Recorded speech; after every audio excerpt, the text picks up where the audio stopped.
Okay, hello. So I'm going to show you how I use the Volca Drum with my Akai Force.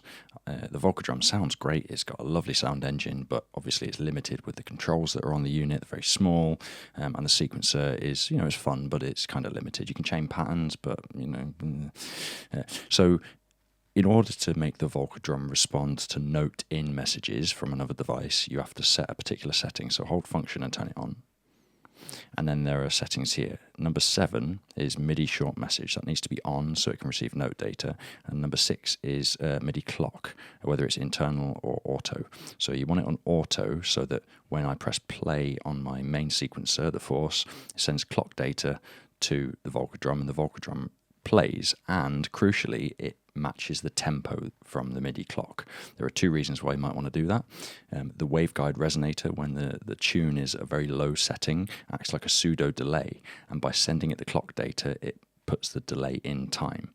The other reason why you might want to do it is so you can use the motion recording on the Volca Drum for another layer of like sort of fun on the fly automation sequencing of parameters.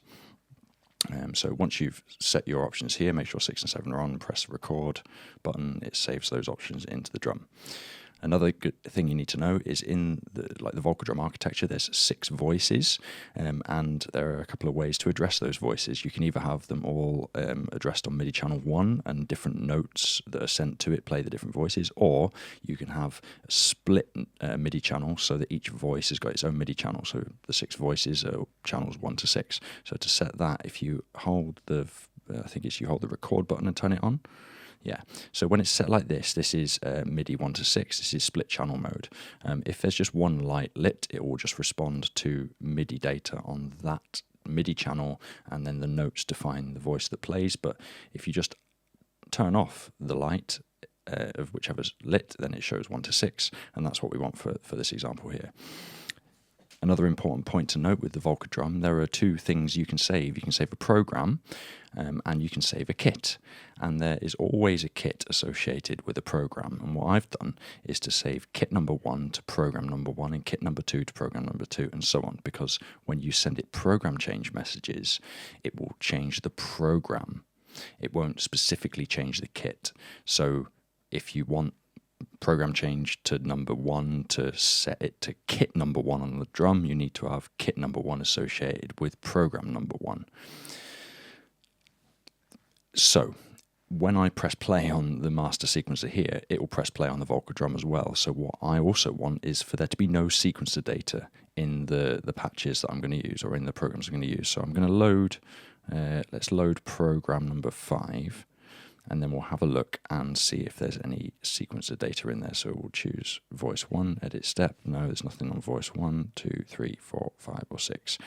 If there is some data on the sequencer, maybe there'll be something on program 6 here. Edit step. And let's just look. Oh yeah, there's some data here. So we can quickly clear it with function and clear all like that. And it will clear all of the steps. So now there's no steps on any of the voices here. And if I go to save program, it will flash with the one that's loaded, so 6 here. And hopefully if I go save kit, it will show me that kit 6 is associated with program 6. So yeah, I spent a lot of time figuring all that out. The other thing that you should know is it's only got stereo output, so you can't really separate the voices. But you can do it a little bit. You can pan each voice left or right. So I've panned the bass drum hard left, and then everything else hard right, I think, on most of these programs. So if I go to load program, I'll load number 5. Let's just have a little listen to these sounds here. So we've got, oh, by the way, it's running through an EHX platform compressor and drive unit off screen, just to give it a bit of extra boost. So let's listen to these sounds. Is that one muted? No. Oh, it's because I'm puffling the wrong thingy. Okay, so I usually have bass drum on 1, bass or synthy sound on 2, 3 can be whatever. In this case, it's a sort of splashy sound. 4 is pretty much always a snare sound. And then 5 closed hat and 6 open hat. Right. So onto the Force then. I've got 6 MIDI channels. Each one is MIDI channel 1 for voice 1, MIDI channel 2 for voice 2, and so forth. And I've also got a 7th MIDI channel here, which is sending program change messages, and I've built events with a program change message in them, so I can quickly hit a program change here, and it will change the program and therefore the kit on the Volca drum. Now, all of that's kind of standard, but what I find interesting is being able to play the Volca drum chromatically, because it doesn't respond to note data to change the pitch of a voice, but it will respond to CC data. So here we have Drambo running several channels with Mosaic, which is a MIDI scripting tool where you can do MIDI processing stuff. And I found a great patch called Key to CC version 1.0 from the internet, and it was free, so thanks very much whoever made that. And what it does, it will take a note in and spit out a CC number and value, and you can scale it and you can shift it and set the start point and so forth. So here what I've got is 2 channels for each of the voices on the drum, because each voice has got 2 layers and each layer has got a pitch parameter. So what I'm going to do is I'm going to use the Force to play MIDI notes directly to the Volca drum, which will trigger the voice. And I'm also going to use in the Force here the ability to have MIDI send as well. So on the channel for the bass drum, for example, on the first channel here, it's going out to the Volca drum, but it's also sending that MIDI note out to the iPad via my MIDI network. There's a UMC 404 HD off screen, and there's a Mio XL in the rack down there. So I won't bore you with the MIDI routing, but basically what's happening is the note data is going to both the drum and the iPad, but the iPad is then converting note data to CC data, sending that CC data back into the Force and then merging it with the note data before it goes to the Volca drum. So when I press a particular key on the Volca drum here, or on the Force rather, it's triggering the note, but it's also sending CC data to change the pitch. Great. The way I've got it set up at the moment is when I press a key on the Force, it triggers like 2 channels, because obviously there's 2 layers, and unfortunately what it's doing is setting the pitch for both layers to be the same. So there's no way to have, well, not with this setup at the moment, there's probably ways I could tweak it so that I could perhaps, I could just disable one of them. So you can hear both layers changing in pitch. But maybe we don't want both layers to change in pitch, so that's a nice subby end, but maybe we want to put up the second layer to a higher pitch. So I'll just disable the first layer note to CC, and now if I play this, you can't really hear it, so we'll there we go. So we can get the click where we want it.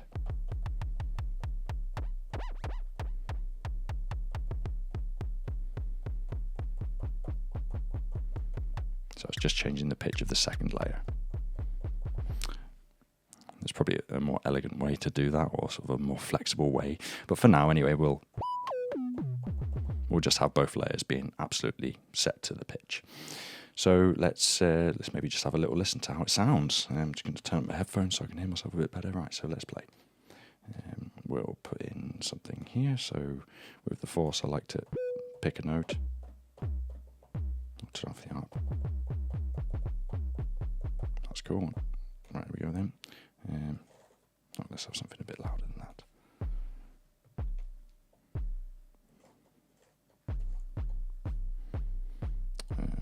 Let's have a snarey sound.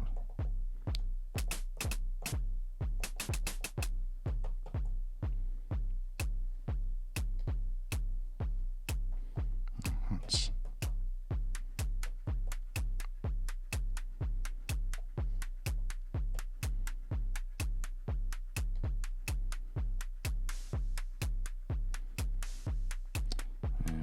what does it sound like?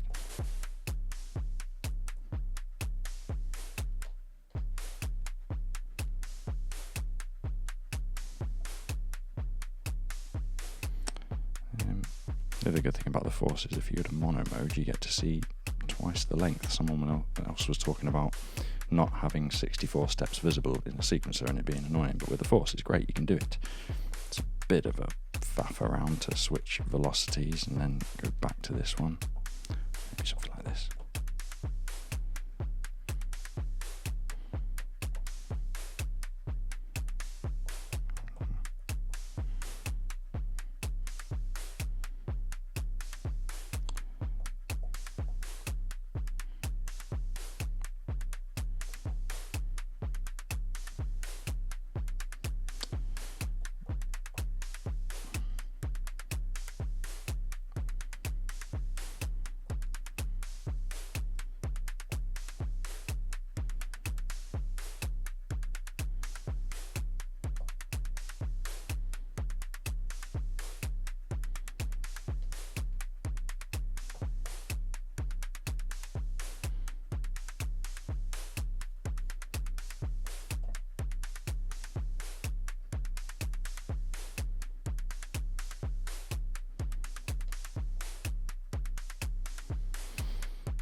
Okay, so then we can chromatically play something as well. So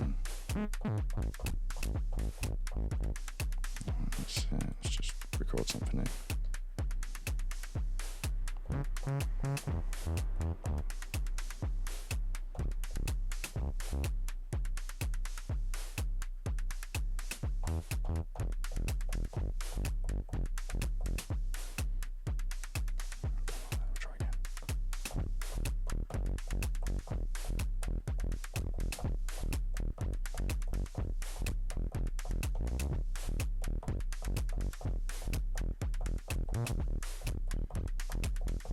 Don't like that either, we'll try again.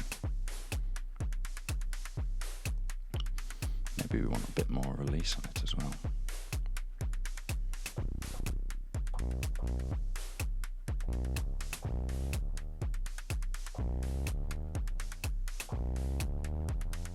It's nice, but too much mod really. That's better. Right, okay, we go there.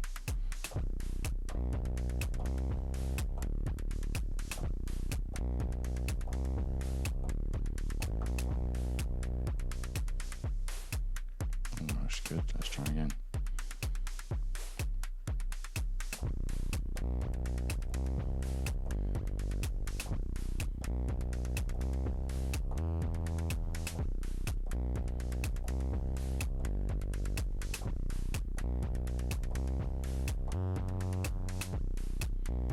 A bit wonky, a bit janky, but it will do. I'll just engage the drive on the platform for fun.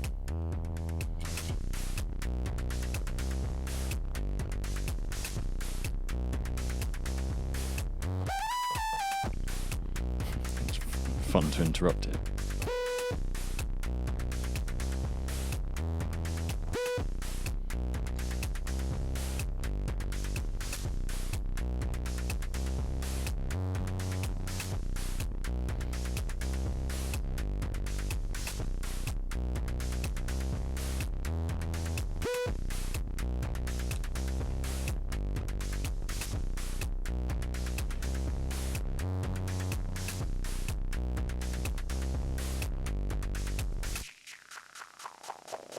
Bit of chaos pad never went wrong, did it? Alright, so you can see there we've got like it all playing nicely. This is all the sound of the Volca drum with a little help from the platform off screen. Maybe I can just wang the camera a bit.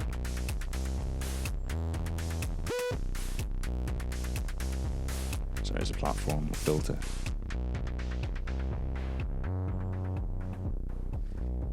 Maybe a little bit of granularizer.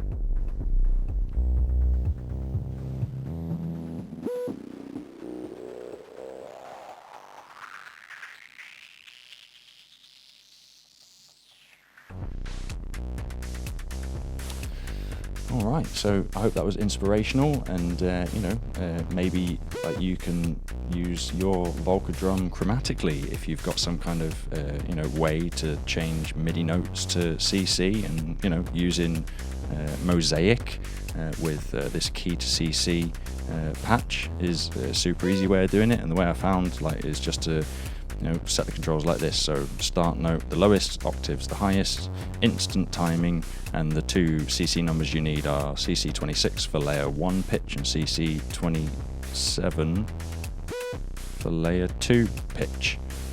Alright, happy music making, everyone.